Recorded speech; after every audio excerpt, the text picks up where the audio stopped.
Bien, pues continuamos tras esta pausa para el café con la siguiente actividad de este encuentro, y lo hacemos abordando el presente y sobre todo el futuro del ingeniero hospitalario. Es una mesa que va a moderar Antonio Fernández. Él es miembro de la Asociación Técnica de Ingenieros del Servicio Andaluz de Salud y también es vocal de la Asociación Española de Ingeniería Hospitalaria. Buenas tardes. Ahora, buenas tardes a todos. Si me veis con las gafas es que me da un poco de vergüenza. Hasta ahora todo el mundo ha estado hablando sin gafas, incluso Luis. Vale que se las ha quitado y se lo ha aprendido todo de memoria. Mi cuerpo está bastante más desgastado que el de los anteriores ponentes. Queda un poco redundante, ¿no? Pero creo que es interesante volver a remarcar el agradecimiento a Redacción Médica por potenciar este foro y sobre todo porque los ingenieros de hospitales tengamos presencia, como antes ha intentado remarcar nuestro director general.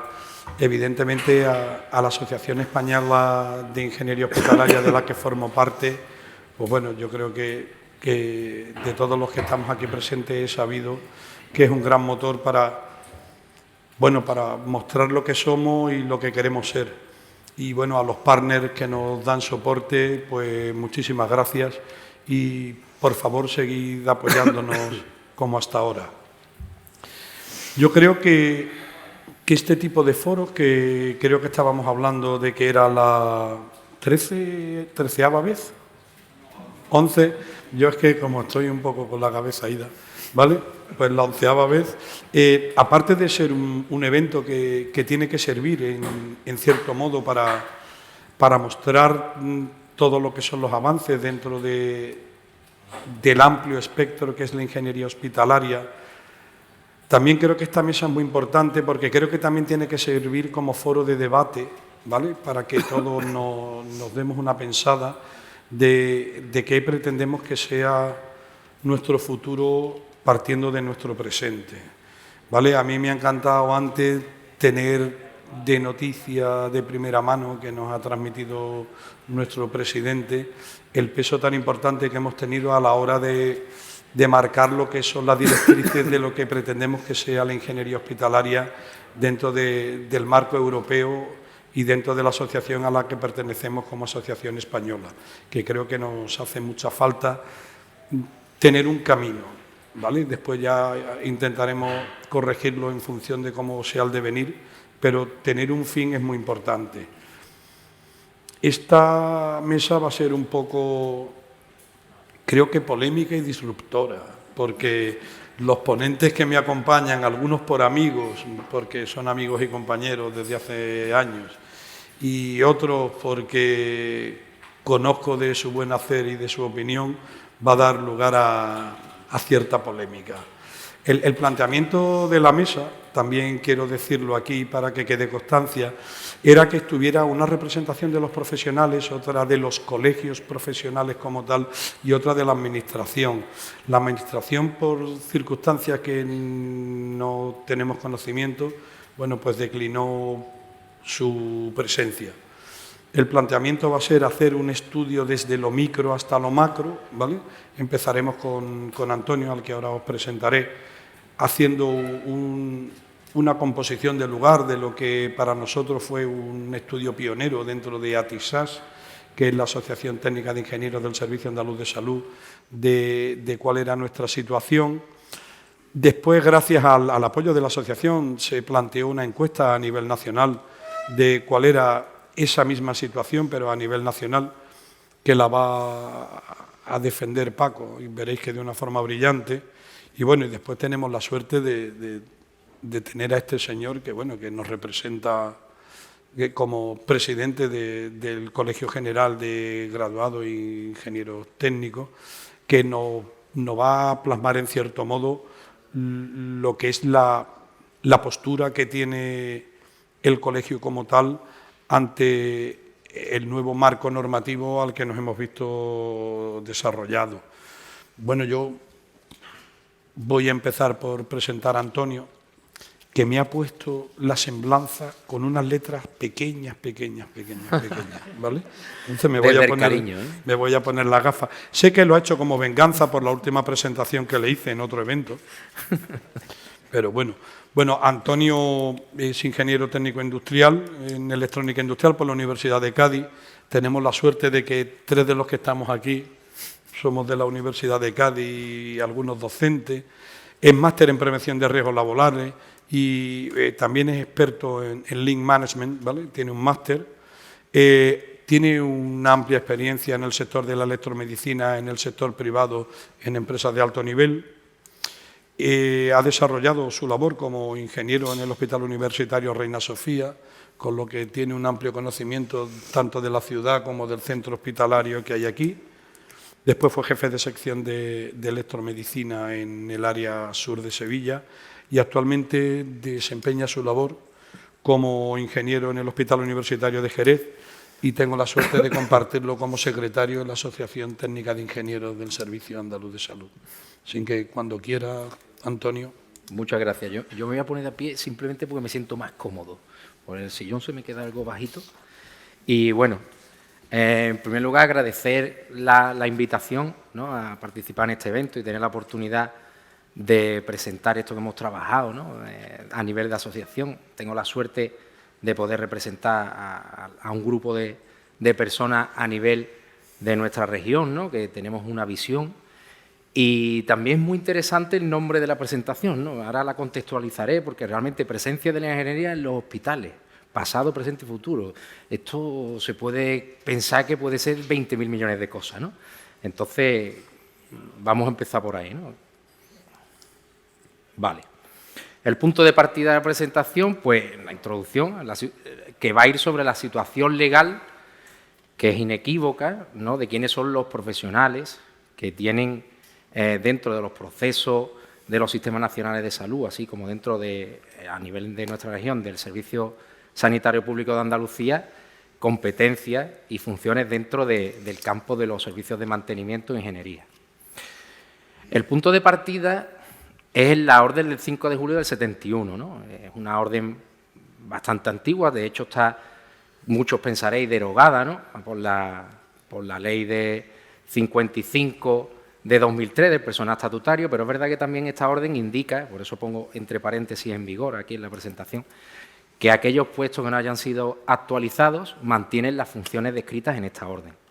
Y posiciona al ingeniero técnico industrial como el responsable de los servicios y, sobre todo, de los procesos que vayan vinculados al mantenimiento de instalaciones, equipamientos e infraestructuras hospitalarias. Las funciones también vienen definidas dentro de esta, que es la organización y responsabilidad directa del mantenimiento, emitir informes sobre todas las cuestiones que haya técnicas dentro del centro, confeccionar aquellos proyectos presupuestarios y planes de necesidades o inversiones o de obra que haya que acometer, controlar y resolver las incidencias que vayan surgiendo, conocer diariamente las pequeñas obras y asesorar a la dirección de gestión y económica administrativa, asesorar sobre obras y reparaciones que se vayan efectuando, asumir el mando del personal de oficio, almacenes y herramientas, organización directa de estos talleres dentro de los distintos oficios de mantenimiento y la inspección e información sobre las actuaciones que realizan las empresas de servicios que tenemos contratadas dentro del mare magnum de todos aquellos servicios que hay dentro de un centro hospitalario, ¿no? Esa es la situación de partida. También es verdad que hace unos años hay un decreto, ¿no?, y esto va a ser muy importante dentro de la presentación, que es el Plan Bolonia, en el cual aparece un nuevo plan de estudio a nivel europeo y la titulación de ingeniero técnico industrial desaparece. Realmente empiezan a nacer los graduados de ingeniería. Pero también es cierto que hay una profesión regulada que es la de ingeniero técnico, la cual cumple con esas funciones de la orden que siguen vigentes. Entonces, esto nos lleva por lo menos a reflexionar a nivel de nuestra comunidad, ¿no?, y decir, oye, el ingeniero técnico sigue teniendo presencia dentro de los hospitales y la va a seguir teniendo, ¿no?, evidentemente, porque el puesto y la categoría que desarrolla esos trabajos. Y en ausencia de estos estudios, entendemos que lo tendrá que hacer un grado equivalente. Y empiezan a surgir ahí una serie de controversias, ¿no?, bueno, ¿y cuáles son estos graduados con competencia dentro de las funciones claramente definidas en los centros? También hay que tener en cuenta el aval de más de 40 años realizando esas tareas. Estamos hablando desde el año 71 la presencia de estos profesionales dentro de los centros sanitarios a nivel nacional. y también entendemos que hay una evolución tecnológica y de todo lo que rodea los marcos de los centros sanitarios, en los cuales existen otros nichos para otros profesionales dentro de las nuevas graduaciones de ingeniería, que son múltiples, como sabemos. En fin, simplemente por contextualizar el pasado, el perito industrial nace en el año 1850, a lo largo del tiempo van surgiendo distintos decretos en el cual lo va posicionando y la diferencia con el ingeniero industrial simplemente es en inicio el número de personas que acometen los trabajos y en las potencias, después ya solamente a la potencia de aquellos proyectos que lleven a cabo y finalmente lo que van a decir es que dentro de su competencia y de su plan de estudio, si es especialista en electricidad, pues no tiene ningún tipo de limitación, ¿no? Se le da todas las competencias atribuidas. Entonces, esto nos lleva a pensar que realmente, teniendo en cuenta que tenemos ingenieros técnicos industriales en los centros sanitarios, dentro de este ámbito, tienen el aval de esta gestión de estas instalaciones industriales y que no existe ninguna discordancia con otras graduaciones o estudios superiores. En el presente, bueno, el presente ya llovió un poquito, ¿no? Porque el Plan Bolonia nace en 2007, es verdad que tarda un tiempo en adaptarse, estamos ya en 2023, y ya sí es cierto que el plan de estudio está adaptado y desaparece el ingeniero técnico industrial y aparecen estos graduados en ingeniería. ¿Cuál es el problema? Claro, esto al principio genera mucho revuelo porque no todos los grados de ingeniería tienen acceso a las competencias que tiene la profesión del ingeniero técnico industrial.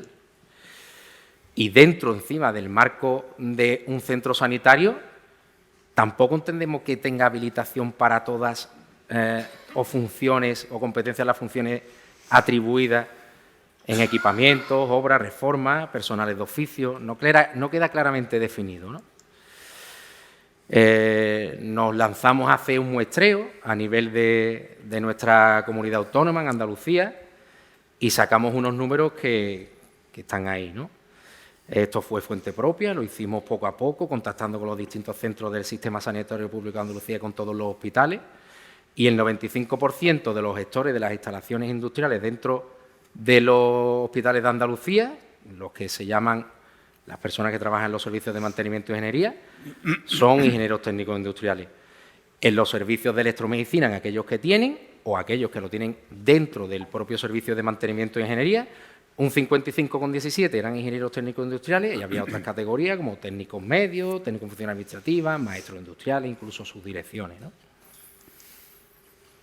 Llegado a este punto, tomamos también como referencia el marco competencial. Esto lo cogimos de la página del Colegio Oficial de Ingenieros Técnicos y Graduados en Ingeniería y atribuye cómo es esa línea de flujo desde las atribuciones del ingeniero técnico industrial hacia las nuevas graduaciones. Y llegamos a la conclusión de que no todos los grados de ingeniería dan acceso a las competencias que tiene el ingeniero técnico dentro de un centro sanitario en el proceso del mantenimiento de instalaciones, de equipamientos e infraestructuras, que existe una orden CIN que acota cuáles son los requisitos para tener la habilitación de la profesión de ingeniero técnico. Y, por otro lado, también llegamos a una conclusión que está actualmente aquí, encima de la mesa, y que seguramente que muchos de vosotros la habéis pensado, o incluso en vuestros foros dentro de vuestros centros hospitalarios, en otras regiones, la habréis hablado. Cualquier título de graduado nos sirve para tener las funciones del ingeniero técnico dentro de un centro hospitalario. Además, existen otros graduados, como por ejemplo un economista, un periodista, un abogado, que están refugiados dentro de la categoría de técnico en función administrativa, que con la homologación de ese grado, el nivel MECES 2, que da el Ministerio de Educación, ya están dentro del grupo A1. Eso actualmente no ocurre con la profesión y con la categoría de ingeniero técnico industrial. Para ello te solicitan que hagas la homologación a grado y bueno, eso conlleva un esfuerzo por parte de muchos profesionales que ya llevan mucho tiempo desempeñando esas funciones. ¿Cuál es el futuro o cómo lo vemos nosotros? Pues, dado la presencia, el desarrollo y cómo se está actuando ahora y en este presente inmediato, entendemos que el ingeniero técnico industrial permanecerá con las funciones que tiene atribuidas dentro de los servicios sanitarios y concretamente en los hospitales, cumpliendo con las funciones definidas en esa orden, salvo que ésta se actualice y se adecue al momento actual, ¿no?, y a los planes de estudio actuales. También consideramos un error, que es algo que está ocurriendo dentro de Andalucía, la incorporación de una categoría que realmente no existe ni tiene atribuidas funciones, solamente está dentro del marco de las retribuciones de ingeniero superior, o mal llamado ingeniero superior, porque aquí hay ingenieros industriales, ingenieros técnicos industriales. Pues las funciones que desarrollan estas personas dentro del ámbito del centro hospitalario son exactamente las mismas que el ingeniero técnico y, además, dentro de su campo de competencia, de su especialidad, pueden desarrollar el mismo tipo de proyectos y de trabajo. Esto nos abre un paradigma tras Bolonia que entendemos que hace necesaria una convergencia de la ingeniería industrial y la ingeniería técnica y de los graduados, porque lo importante no es qué es lo que hemos tenido, sino hacia dónde vamos. Y entendemos que son dos alternativas. Una única especialidad de ingeniero en el ámbito sanitario que converge hacia los ingenieros técnicos industriales o nivel MECES2, que son los graduados en ingeniería, o bien, dentro de las mismas funciones que desarrollan dentro de los hospitales, un graduado en ingeniería que tiene un máster oficial, por ejemplo, en ingeniería industrial, que es el nivel MECES3. Ambos deberían ser el actual grupo A1, puesto que las funciones, las labores y el desarrollo de sus tareas diarias, de momento, salvo que se haga un cambio o una adecuación a los planes de estudios nuevos, son las mismas actualmente, por lo cual debe haber una convergencia hacia una única profesión regulada que tiene idénticas atribuciones y es una oportunidad para olvidar esos egos, ¿no?, y hacer convivir a ambos colegios en un único colegio profesional que sea el de graduados de ingeniería. Además, creo que es interesante decir que esto no supone que no exista oportunidad para otras ingenierías con los nuevos grados. Todo lo contrario, hay un montón de perfiles nuevos que nacen con el tema de las tecnologías de la información. Por ejemplo, tampoco hay ingenieros de la construcción, gente especializada en temas industriales, de procesos industriales, bioingeniero, que tampoco está regulado, ya hay ingeniería de la sanidad, ingeniero de telecomunicaciones tampoco lo contempla y cada vez la evolución tecnológica nos lleva a más necesidades de un grupo multidisciplinar o un equipo que trabaje en aras de mejorar, ¿no?, todo lo que es una instalación sanitaria que tiene todo tipo de... todo lo que tiene la industria, más todo aquello que no tiene la industria, porque conviven con otras especialidades sanitarias.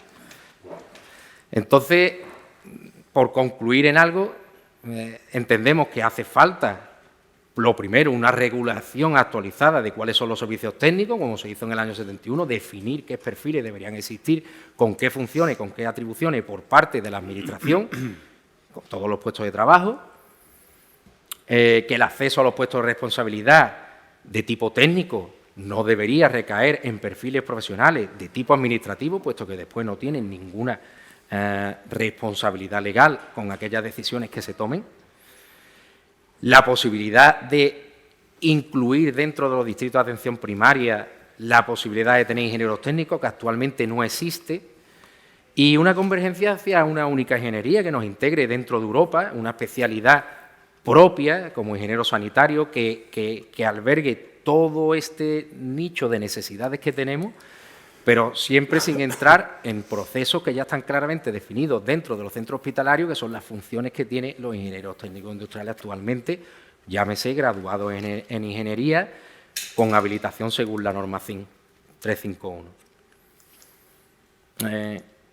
Además, creo que sería interesante, y por lo menos de recibo, a aquellos profesionales que ya llevan años desempeñando su trabajo dentro de los centros sanitarios como ingeniero técnico, adecuarles unos itinerarios formativos para que puedan evolucionar dentro del centro y puedan ir hacia ese grupo de nivel A1. Más de 40 años la avalan. Yo creo que es lo mínimo, ¿no? Y además prueba de ello es la respuesta que se dio en un momento complejo, que parece que fue hace mucho, pero que tampoco hace tanto, hace 2 años, en la respuesta a la pandemia de todos los profesionales que tienen trabajo y de las empresas colaboradoras dentro de los centros sanitarios.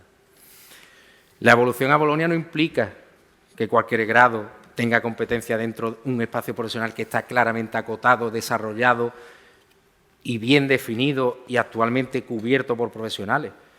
Por lo tanto, que haya una evolución y un desarrollo tecnológico hace preciso la adecuación de otros perfiles profesionales que integren un equipo multidisciplinar para mejorar la actividad asistencial y la seguridad del paciente. Y gracias por vuestra atención, espero que os haya gustado.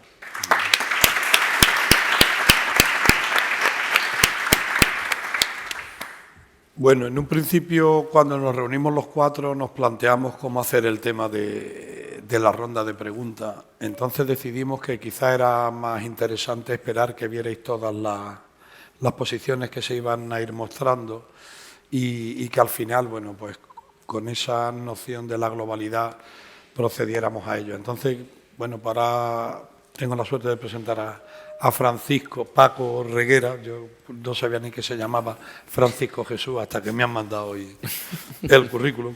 Ha tenido el detalle de poner las letras bastante más grandes que Antonio. Yo te quiero más.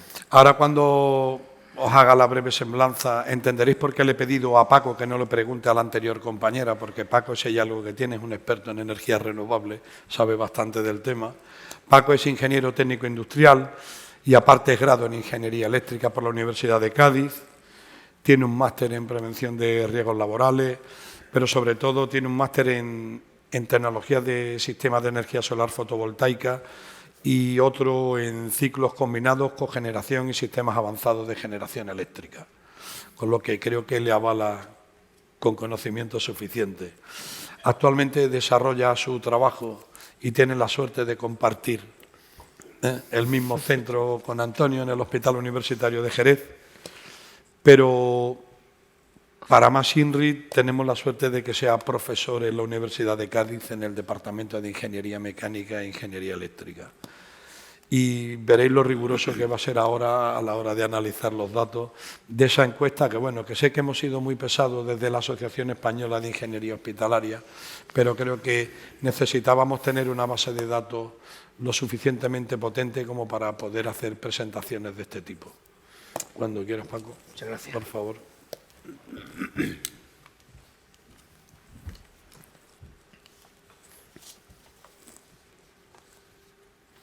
No.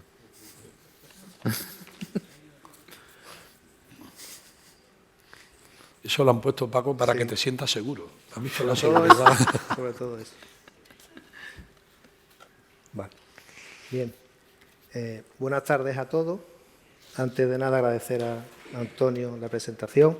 Como siempre, es para sentirse halagado. Agradecer también a la organización de este evento y a la Asociación Española de Ingeniería Hospitalaria. Y, por supuesto, a los compañeros de ATISAC, que, al fin y al cabo, no deja de ser un trabajo en equipo, del cual yo voy a intentar explicar los resultados. Es una ponencia con muchos gráficos, con muchos datos, pero creo que se ha intentado hacer lo más sencillo posible para que esos datos se puedan extrapolar y tener hacer clara una situación que es muy latente en todos los centros sanitarios públicos de España en cuanto a la ingeniería hospitalaria. Bien. Veamos antes de explicar los datos obtenidos, debemos tener en cuenta que la ingeniería hospitalaria siempre ha sido una gran desconocida a todos los niveles.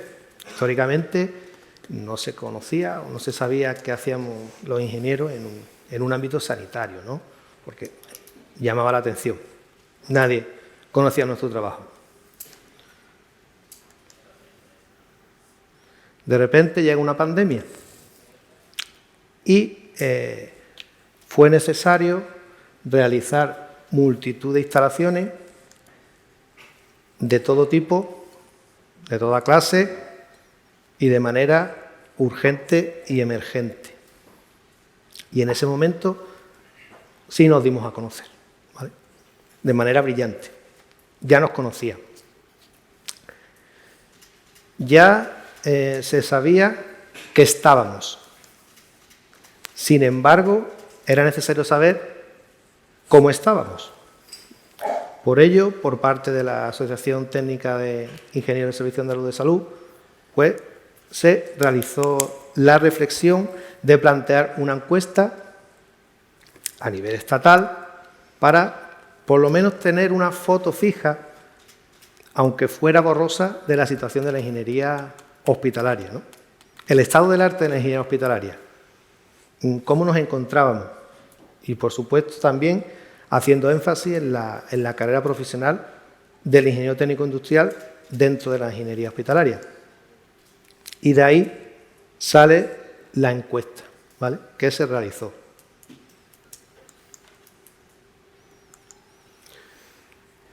Dicha encuesta fue lanzada con la colaboración de la Agencia Española de Ingeniería Hospitalaria y el comienzo fue el 8 de enero.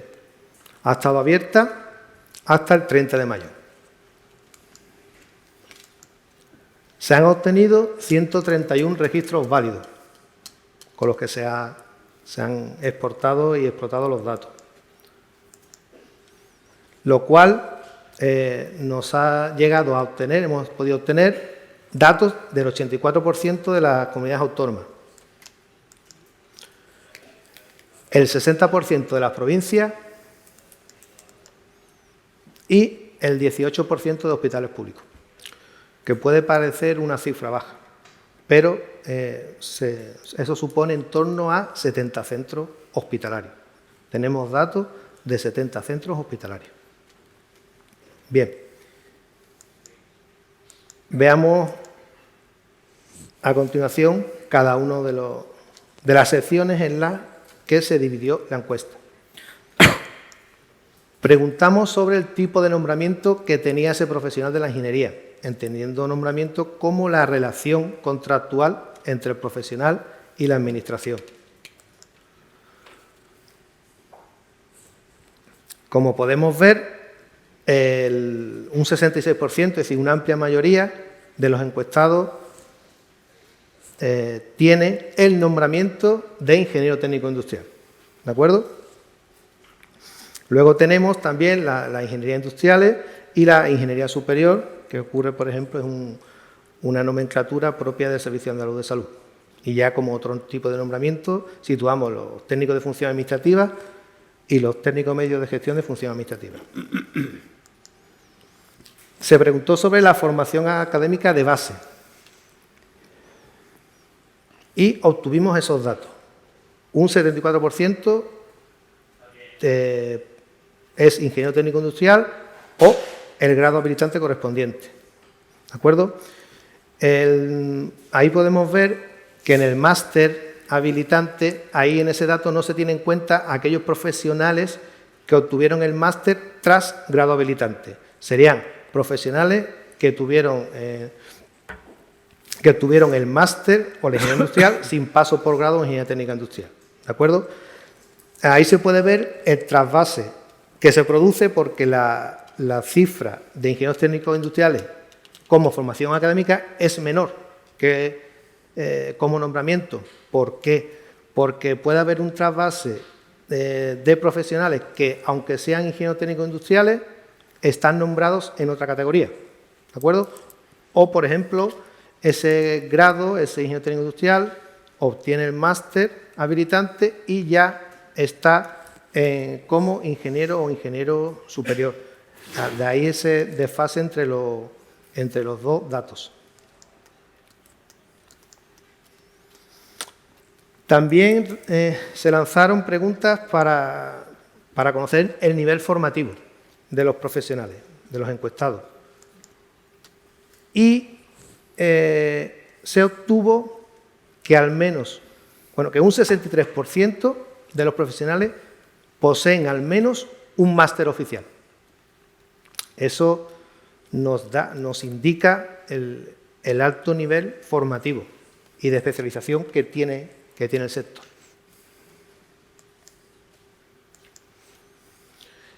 En cuanto al desempeño profesional, entendiendo como tal las tareas que realizan los profesionales dentro de la ingeniería sanitaria hospitalaria, tenemos por una parte tareas con todos los encuestados, las diferentes secciones que entendimos por parte de la asociación que son las más comunes dentro del ámbito hospitalario, y extrajimos los datos para solo aquellos profesionales con nombramiento como ingeniero técnico industrial. Las dos gráficas son muy parecidas. Difieren un poco, donde más difieren es en el apartado de equipos electromédicos, quizá. Este desglose de tareas conlleva que los profesionales realizan casi 4 tareas diferentes, ¿de acuerdo? Porque en la encuesta se daba la posibilidad de marcar más de un campo. Es decir, es un colectivo con una versatilidad máxima. Sin embargo, otra cara de ese dato supone la falta de recursos, ¿no?, que es evidente. Porque si un profesional debe dedicarse a 4 campos diferentes, eso nos está diciendo que la organización sanitaria, el sistema, puede andar algo escasa de recursos. Y al igual que, como decía Antonio Jiménez, también podemos entender la necesidad de establecer equipos multidisciplinares, que estén incluso fuera del ámbito industrial, ¿no? Los procesos industriales, las instalaciones hospitalarias son cada vez más complejas y son necesarios equipos multidisciplinarios.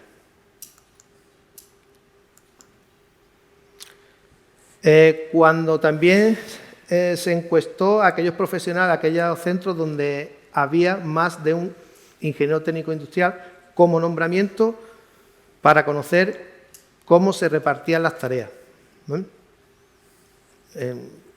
Casi un 70%, pues las tareas, en el caso de haber más de un ingeniero técnico industrial de nombramiento, están bien definidas.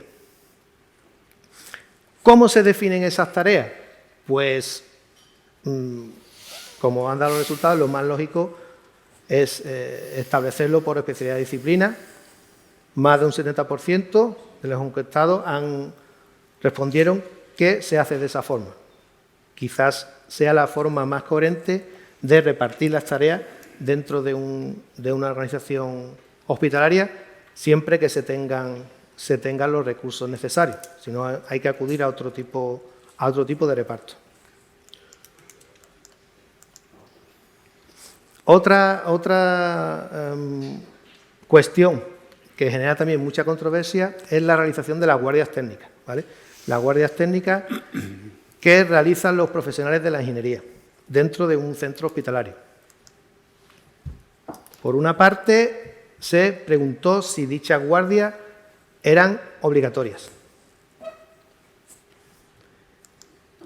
si estaban reguladas, es decir, si había algún tipo de procedimiento establecido previo a la hora de cómo se regula la secuencia de las guardias, si bien por secuencia temporal, por instalación, por edificio, etc. Y también se preguntó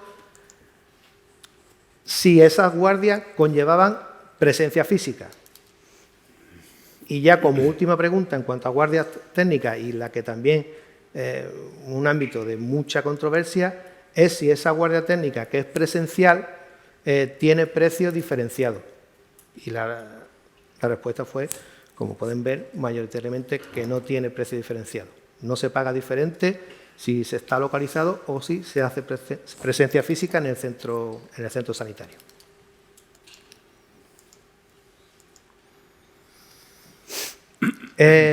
Para poder ver la proyección de los ingenieros hospitalarios, se lanzaron preguntas sobre el tipo de nombramiento y formación que poseía los que tenemos 3 escalas de referencia que debe tener un ingeniero hospitalario. Por una parte, el cargo intermedio, el subdirector y el director. Y como se puede ver ahí muy claramente, cada vez que se va ascendiendo en la escala, el ingeniero se va diluyendo, va desapareciendo, como nombramiento o como formación. En cierta forma, vemos que hay una especie de techo de cristal, que lo podemos situar en el cargo intermedio. El cargo intermedio es lo máximo a lo que un ingeniero hospitalario, a día de hoy, pues va a poder aspirar. La presencia del ingeniero a nivel de director, pues, es mínima.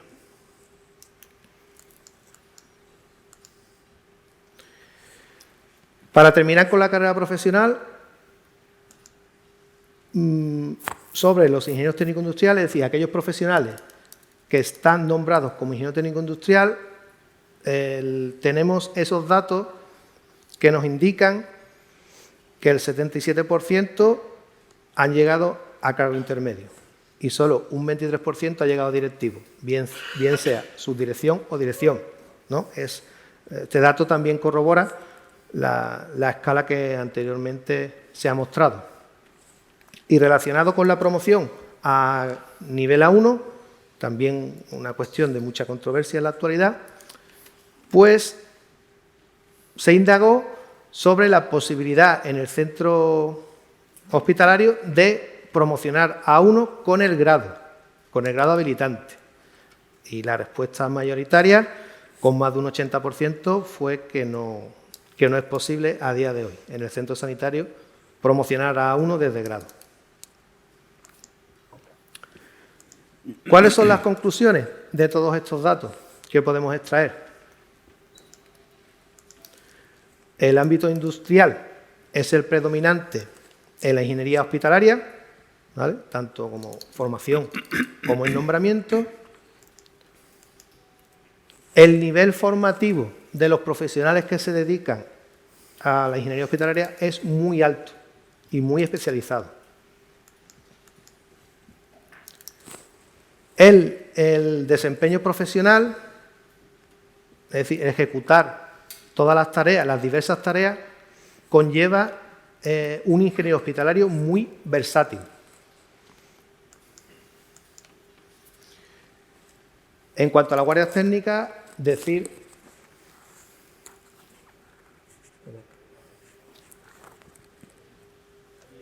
¿aquí funciona?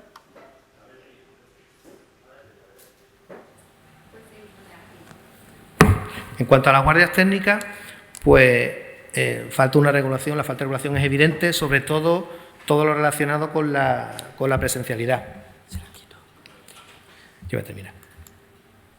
En la carrera profesional, tal como se ha visto antes, existe un techo de cristal que se sitúa en el cargo intermedio, bien sea normalmente jefe de sección o jefe de servicio. Y la necesidad evidente de implantar la promoción hacia C1, hasta el nivel C1, desde el grado habilitante correspondiente. A1. Eso, A1, perdón. Paco. No lo pague más.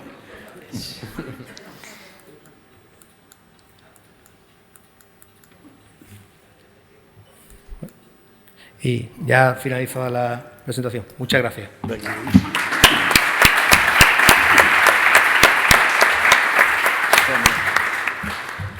Bueno, seguimos con el último participante de la mesa. No sé si tenéis la suerte de conocer a José Antonio. Para mí, sin ánimo de que sea una frase tópica, típica, con ningún tipo de matiz, para mí es un orgullo y satisfacción, que Martín Herrero recordará esa frase, tener la suerte de presentar a este caballero, que la verdad es que cuando me puse a investigar sobre él para hacer una semblanza, me aburrí, porque Yo no sé cómo ha podido hacer tantas cosas con la edad que creo que tiene. Y entonces, bueno, al final me mandó el de motu propio una. José Antonio Galdón es doctor por la Universidad Politécnica de Valencia, máster oficial en prevención de riesgos laborales, graduado en ingeniería eléctrica, ingeniero técnico industrial. Me ha puesto cosas en amarillo para que nos las cuente y, aparte de eso, es el presidente del Consejo General de Graduados Ingenieros Técnicos Industriales, que en cierto modo, bueno, pues nos representa a un gran colectivo de profesionales que, si no somos todos, sí somos gran parte de la Asociación Española de Ingenieros de Hospitales. Dentro de su devenir, bueno, pues es vicepresidente de la Unión Profesional, presidente del Instituto de Graduados e Ingenieros Técnicos de España, presidente de la Fundación Técnica Industrial, que sabéis que tiene una publicación muy importante a nivel técnico. Esto me ha interesado mucho, por si alguna vez me hace falta que me avale. Es patrono de la Fundación Caja de Ingenieros, ¿vale? Que eso es un plus siempre. Y aparte es catedrático y director de una cátedra internacional de Ingeniería y Política Industrial en la UCAM. Entonces, cuando quieras, por favor, muchas gracias. Bueno, pues muchísimas gracias, Antonio, y la verdad es que, bueno, me lo ha puesto bastante difícil. Ha dicho que iba a ser una mesa polémica y hasta ahora los dos ponentes lo han hecho de manera brillantísima, pero la polémica no está. Estamos esperándote. Estabais esperándome a mí, por lo que se ve. Espero no defraudar, ¿no? Pero bueno, sobre todo, sí que mi presentación, empezamos con polémica, porque no está todavía, pero la primera parte ya la ha explicado muchísimo, bueno, además con mucho detalle también Antonio, y aprovecharé mientras que cargan la ponencia, pues también, pues por supuesto, pues para agradecer a Redacción Médica, ¿no? y a la Asociación de Ingeniería Hospitalaria, ¿no? Por el que me hayan invitado a participar en esta charla. Yo creo que aquí de lo que se trata, ya se ha comentado un poco lo que ha sido la evolución de las profesiones, pero por poner un punto y aparte, ¿no? en todo lo que ha sido la historia de las profesiones y de las titulaciones y demás, tenemos que remontarnos, yo creo que a la parte a Bolonia, ¿no? A lo que supuso realmente Bolonia, y me voy un pelín antes, ¿no? Yo creo que cuando nos incorporamos a la Unión Europea, ¿no? Allá por enero del año 1986, yo creo que fue un poco un cambio de paradigma, y la profesión nuestra viene de, como bien ha dicho Antonio, del año 1850. 1850, que empezó a haber una industria emergente en nuestro país. Empezábamos a tener industria y como empezaba a haber industria, se necesitaban profesionales que fuesen capaces de poner en marcha esa industria, ¿vale?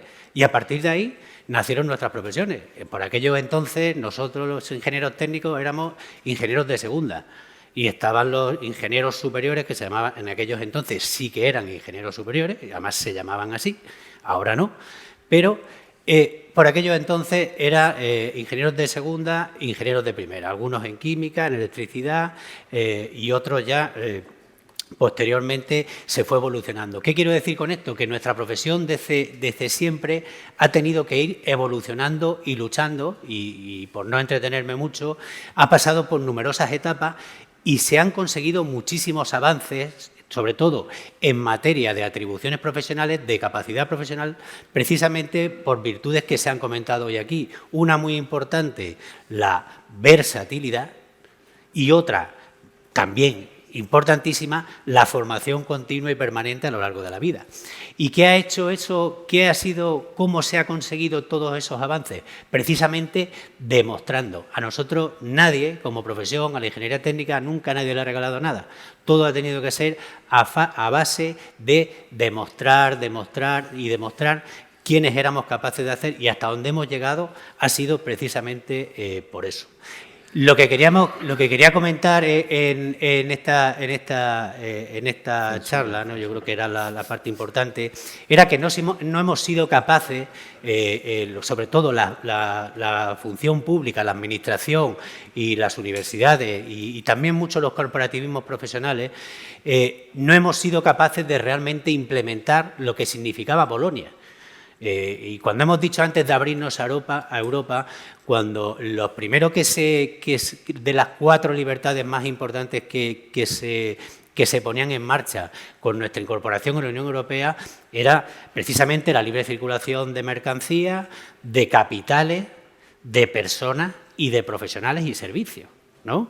Y se trataba un poco de homogeneizar. Y a raíz de ahí surge Bolonia. ¿Qué significa Bolonia? ¿Qué quiere hacer Bolonia? Precisamente homologar a los diferentes titulados. Aquí en España la situación que teníamos entonces era inédita en cualquier país del mundo, me refiero en cuanto al acceso a las profesiones de ingeniería y en las titulaciones de ingeniería. Que nadie se lleve error, la ingeniería industrial no existe en ningún país del mundo, ¿vale? En ninguno. La ingeniería técnica industrial tampoco, ¿de acuerdo? Existen ingenieros mecánicos, eléctricos, químicos, electrónicos y demás, pero que nadie se venga error. En ningún país del mundo, salvo en Sudamérica, se accede a la profesión, a una profesión regulada única y exclusivamente con una titulación académica. Solo en España. Y en otros países, en cuanto a niveles en las profesiones de la ingeniería, tanto a nivel europeo como a nivel mundial, nunca es la titulación académica lo que te limita o lo que te pone ese techo de cristal, como comentaba antes Paco. No, pues para acceder, nunca. ¿Por qué? Porque existen otras cuestiones mucho más importantes, como estamos hablando en lo que es la experiencia profesional y la pericia profesional, ¿no? Y el aprendizaje permanente a lo largo de la vida con la experiencia y la formación. Aquí veis, por ejemplo, como veis, los modelos de acceso a las profesiones de ingeniería en todo el mundo, unos a través de licencia, con práctica, con examen, con titulación, lo que es la parte de la certificación, sobre todo en los países donde no está regulada y aquí en España que se accede única y exclusivamente. Iba por esta parte prácticamente, pero quería centrarme un poco en lo que, además ya se ha dicho aquí, en la parte nueva, que tenía que haber sido nueva en este país y que no se hizo, por lo menos en la parte de las ingenierías.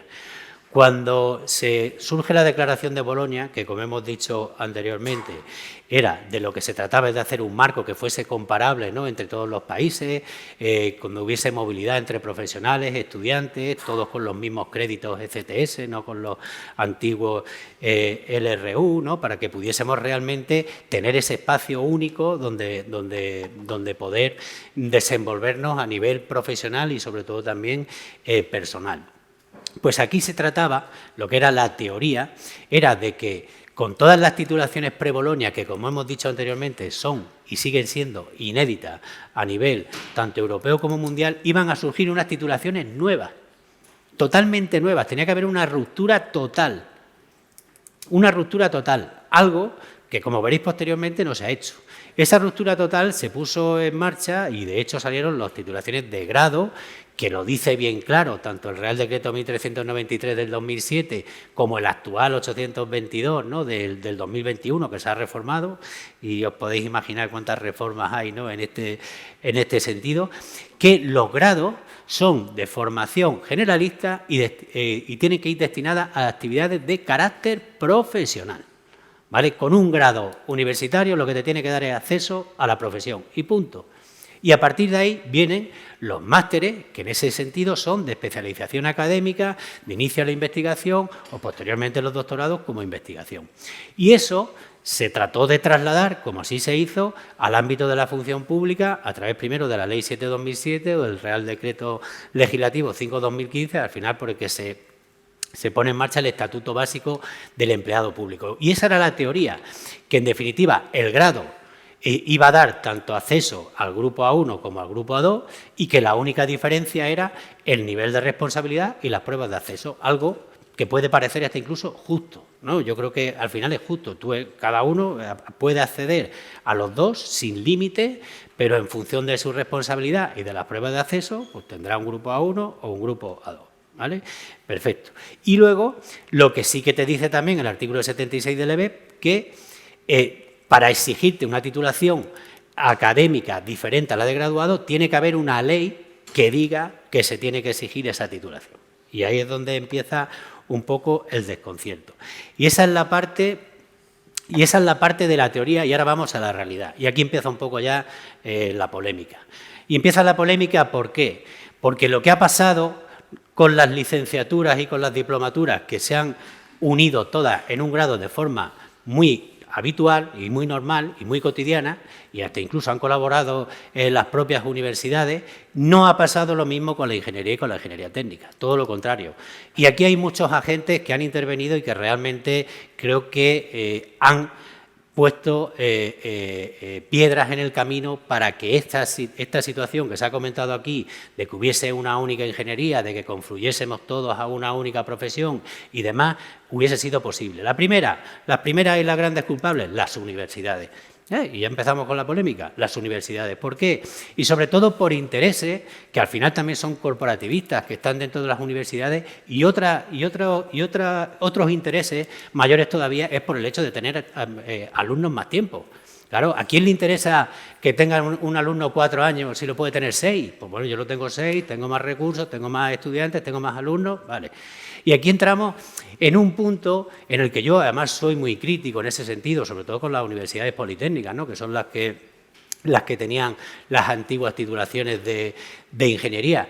Y en este punto soy muy crítico porque al final nosotros estamos tenemos una pérdida de oportunidad en relación a los diferentes países y estamos obligando a determinados esfuerzos, tanto económicos como de tiempo, tanto a nuestra sociedad como a los propios alumnos, a los cuales se les está prácticamente obligando a hacer esos másteres.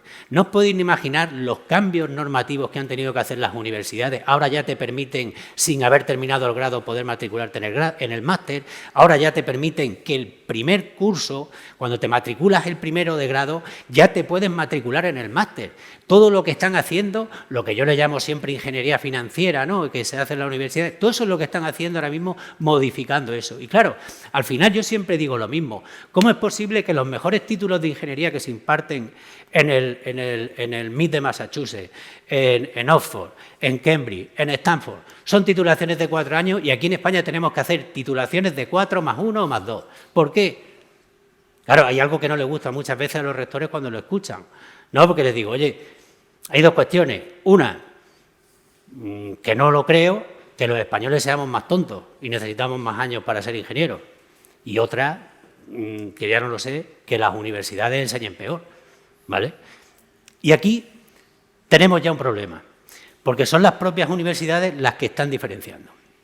Han querido seguir manteniendo las titulaciones antiguas y lo que han hecho ha sido cambiar, en vez de fusionar la ingeniería técnica y la ingeniería en una única titulación de grado, igual que ha ocurrido con las licenciaturas y con las diplomaturas, ellos han dicho, no, la ingeniería lo pasamos a grado más máster y la ingeniería técnica al grado. Y claro, así las universidades siguen manteniendo su cuestión. ¿Qué ocurre? Que la sociedad no se lo compra. La sociedad no se lo compra, las empresas no se lo compran, los alumnos no se lo compran. No se lo compran. ¿Y qué están haciendo? Inventándose todas esas cosas, como hemos dicho antes, toda esa ingeniería, ¿no?, que están haciendo dentro de las universidades para que se vayan matriculando directamente en los másteres y para que sigan haciendo los másteres que a ellos les interesan, que en este caso son los másteres habilitantes. Y esa es una situación que estamos denunciando día tras día. Pero ¿cuál es? Y dicho eso, ni la sociedad ni la empresa, lo compra.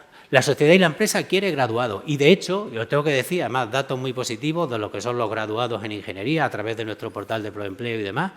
Las ofertas de empleo de los graduados en ingeniería del último año han aumentado un 60% desde enero hasta aquí, 19.000 ofertas de empleo.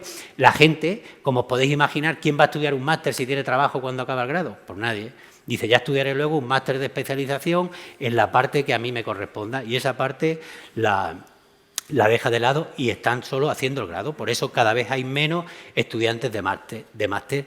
¿Y cuál ha sido el otro agente que está contribuyendo a que no sea posible esa unificación, esa reunificación, esa lógica, esa justicia dentro del ámbito de la ingeniería? La función pública, la administración, que está totalmente obsoleta.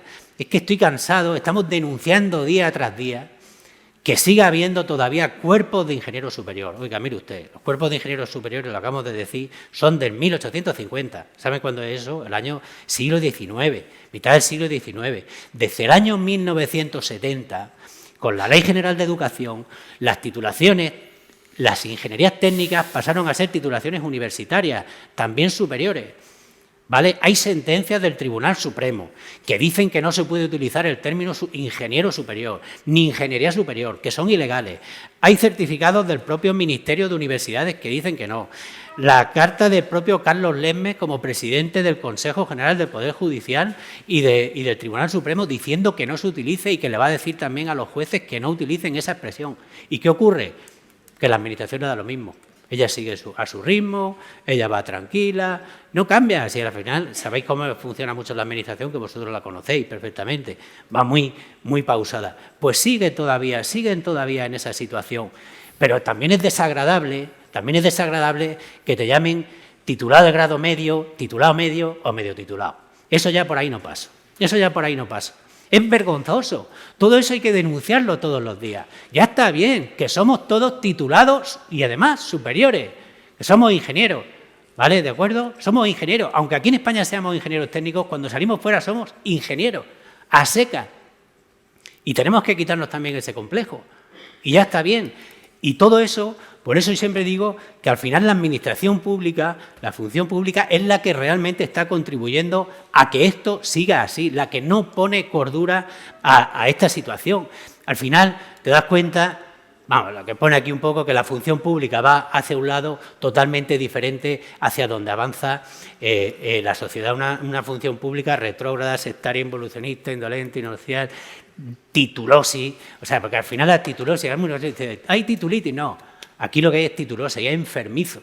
¿Por qué te limitan en base a una titulación académica? ¿Por qué no eres capaz de demostrar, si tú te presentas a una oposición y eres capaz de demostrar con tus conocimientos el que puede ocupar esa plaza? ¿Por qué no te dejan presentarte? Pues no, pues te limitan simplemente porque no tienes un determinado título académico. Lo cual, como podréis ver todos los días en la sociedad, de forma cotidiana, no ocurre. No ocurre, solo ocurre en la función pública. Por eso siempre pienso que al final se está alejando de la sociedad. Cuando hablamos en el ámbito de la función pública, el ingeniero superior, que está además definido así, el cuerpo de ingeniero superior o el cuerpo de técnico medio, te piden la ingeniería o grado más máster habilitante. ¿Qué le piden a un abogado del Estado? ¿Qué le piden a un juez? ¿Qué le piden a un inspector de Hacienda?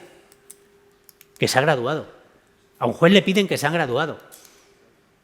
¿Es menos un juez que un ingeniero o cómo es eso?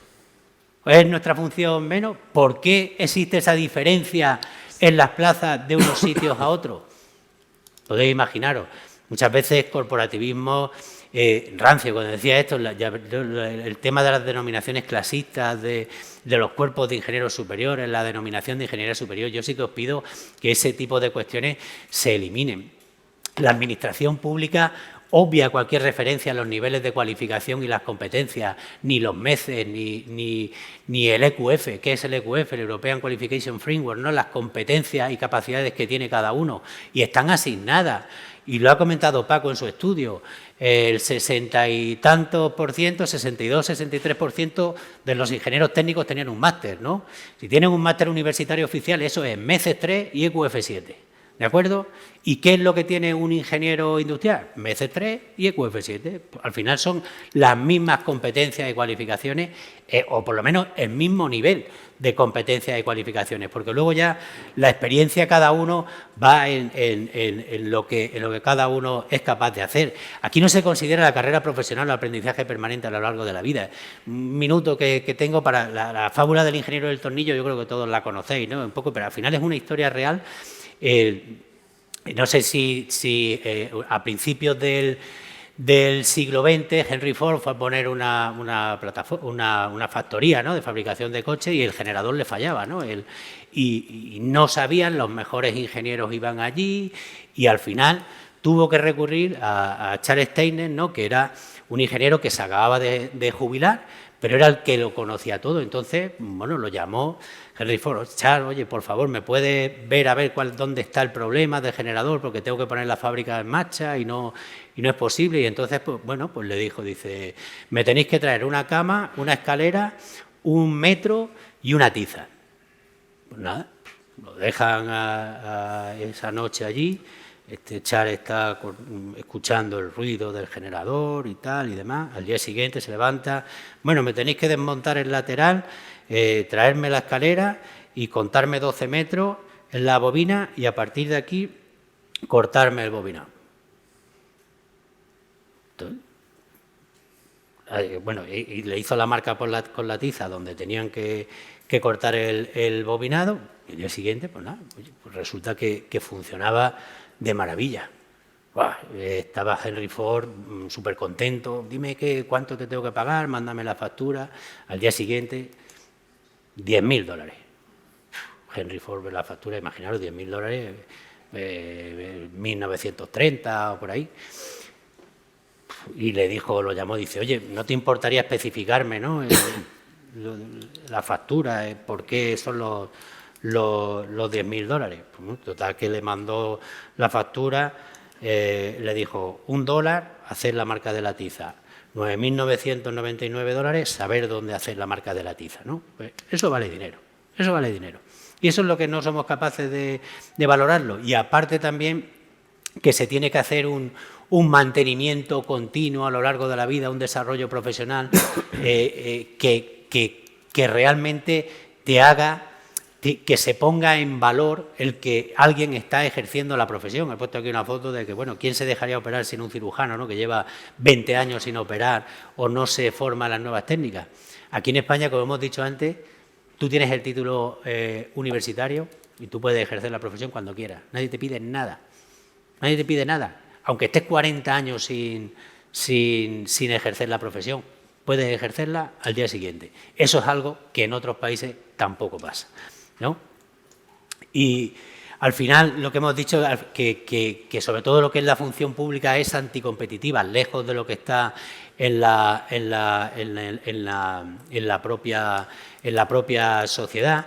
No se justifica en ningún momento ni se definen cuáles son las actividades y por qué lo puede realizar un profesional y no otro. Yo creo recordar que las atribuciones profesionales legalmente establecidas, que nada tienen que ver con las que cada uno de nosotros sabe hacer, porque aquí parece que todos los que tenemos el mismo título sabemos lo mismo y no es cierto, porque no es cierto. Es que al final tendemos siempre a generalizar, todos los ingenieros técnicos sabemos hacer esto. Pues no es cierto. Yo no sé hacer ni la mitad de las cosas que hacéis vosotros. Porque vosotros estáis en los hospitales todos los días haciendo unas cuestiones que yo no sé hacer y tengo el mismo título que vosotros, ¿vale? Pues no todos somos iguales, ¿no? Y por tanto, esa es otra de las cuestiones que tiene que hacer. Y en el ámbito de la ingeniería sanitaria, comentaba, último minuto, sí. Solo un problema que es lo que nos está pasando y que ahora mismo la verdad es que nos está obligando a todos a abrir muchísimos procedimientos por la cuestión que está ocurriendo con nuestros colegiados y dentro de la propia asociación lo conocen, los problemas que hay, pues tanto Pedro como Javier, que conocen lo que está pasando, sobre todo por el Real Decreto, que al final lo que viene a hacer a homogeneizar, ¿no?, las equivalencias para que pueda haber movilidad entre el personal estatutario por los diferentes servicios de salud. Se crearon estos puestos cuya denominación sigue siendo la misma, ingeniero superior. Y es que ya esa denominación ya empieza a ser casposa. Pero empezamos con lo mismo. ¿Cuáles son las categorías equivalentes? Ingeniero superior, ingeniería industrial, ingeniería de organización, ingeniero superior en telecomunicaciones, perfecto. Pero ¿qué está ocurriendo aquí que al final ya degrada al máximo lo que tanto hemos estado trabajando? Que llegas al cuerpo A2, el de ingeniero técnico, y te lo iguala al del maestro industrial. Y entonces, claro, tú llegas, como ha presentado Antonio antes, llega al decreto de 1971, donde dicen las funciones del ingeniero técnico y del maestro industrial, y te lo pone muy claro. El maestro industrial está a las órdenes del ingeniero técnico. Pues aquí no están las órdenes, aquí está en la misma categoría. Y eso es lo que está pasando. ¿Qué han hecho? Quitar de en medio al ingeniero técnico, ahora todas las plazas ingeniero superior, como dice aquí. ¿Para qué? Para que estudien el máster, para que no sé qué, para no sé cuánto, y los ingenieros técnicos al lado. Ya, o sea, para olvidarse, ¿no?, de nosotros, sin tener en cuenta quién realmente ha sido lo que vamos, quien ha estado trabajando. Por eso yo creo que al final lo que se necesita es una función pública moderna, competitiva, digital, cercana, justa y europea, que bueno, que la verdad es que nos va a costar muchísimo, pero que espero que consigamos. Y nada más, espero haber puesto un poco de polémica, ¿no? Y que era de lo que se trataba. Y polémica, no sé, pero pasión.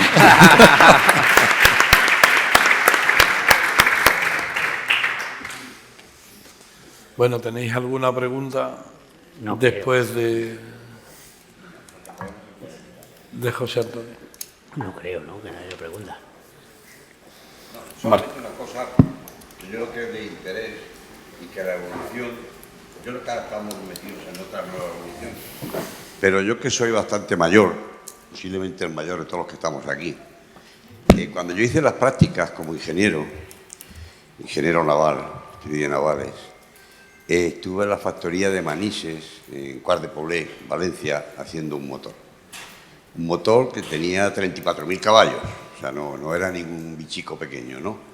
Y yo recuerdo, y pasaba lo mismo en Pegaso de Madrid, en San Fernando de Henares, en casi todas las empresas del INI, del viejo INI, había un señor que venía de la maestría, o muchas veces de la oficialía, o muchas veces del peonaje, del astillero en este caso, que tenía categoría de ingeniero. El ingeniero le llamábamos de la casa, porque solamente en aquella casa se le reconocía el título de ingeniero. Eso aboga en lo que tú acabas de decir, que para ser ingeniero no hay que tener ni el título de ingeniero técnico. Lo que hay que hacer es demostrar que uno es ingeniero. Y nada más, o sea, solamente eso para ver que eso desapareció. No sé si cuando desapareció el INI y todas las industrias anexas que había allí, Pegaso, etcétera, etcétera, o porque al final nos hemos modernizado demasiado.